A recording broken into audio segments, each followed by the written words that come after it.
Item Number: SCP-161. Object Class: Euclid. Special Containment Procedures: all 3 instances of SCP-161 are to be kept in separate containers in Containment Locker 34 Zeta. Each container is to be triple-locked, with all 9 keys to go to separate members of the senior staff. Once every 3 months, each individual instance of SCP-161 is to be removed from containment. Current scheduling allows for only 1 instance to be removed in any given month. When removing SCP-161, the remover is required to not be a member of senior staff. However, they are to be accompanied by the 3 members of senior staff with the keys, at all times that SCP-161 is out of containment. The remover is to be dressed in a full environmental suit, with extra reinforcement around the wrist joints, to avoid contact. The senior staff accompanying the remover are to be dressed similarly. Before removal, a cell is to be set up for activation of SCP-161. 2 D-Class will need to be requisitioned. 1 D-Class is to be strapped into a chair, immobilized, their left arm at a right angle to their body. It is imperative that their wrist be locked in, so that they cannot turn their hand, or move the angle of SCP-161. The 2nd D-Class is to be strapped to the wall directly in front of the 1st D-Class's hand. When removed, SCP-161 is to be immediately moved to the prepared room. SCP-161 is to be placed into the locked hand of the immobilized D-Class. Once the D-Class has activated SCP-161 once, it is to be removed from them, and returned to containment. Both Class D are then to be returned to general populace, but are never to be assigned together. Description: there are currently 3 copies of SCP-161 in Foundation control. SCP-161 appears to be a brightly colored, plastic, child's pinwheel, with the factory, stamp on the back. SCP-161 only displays its unique properties when held in the bare hand of a human being.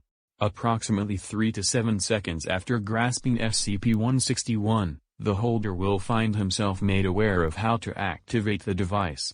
From this point on, the holder is completely convinced that SCP-161 is capable of emitting energy pulses, of varying strength.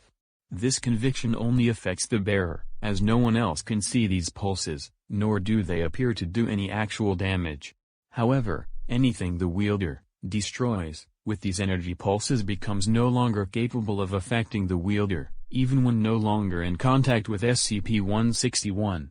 Walls affected by the energy pulse can be walked through by the wielder, and living beings so affected not only cannot touch the user, but anything wielded by said beings will be unable to touch the user of SCP-161 as well. A minor side effect causes the wielder of SCP-161 to develop megalomania and delusions of grandeur. Addendum 1. Original procedures altered when a security guard with no prior knowledge of SCP-161 broke into the containment locker and began using it freely. After security contained the breach, researchers discovered that if SCP-161 were not used occasionally, the artifact would begin to radiate a telepathic lure. The lure would affect those with low self-esteem and willpower, and call them to SCP-161. At that point, they would take the artifact in hand, and begin to use it as described. Addendum 2. A junior researcher attempting to cultivate the approval of senior staff noticed an unusual trend in beings and objects supposedly destroyed by SCP-161. Investigation into beings affected by SCP-161 before containment revealed, all of them had committed suicide, many within a year of being affected. A review of objects affected by SCP-161 showed that, while many were still standing, most had fallen apart, and those still together showed signs of decay many years in advance of where they should be. A review of researchers who had been affected by SCP-161 revealed that over 50% of them had since died. Of those that remained, interviews consistently contained the idea that life just wasn't fun anymore. As of this finding, SCP-161 is now exclusively to be used on Class Ds, and never near support walls.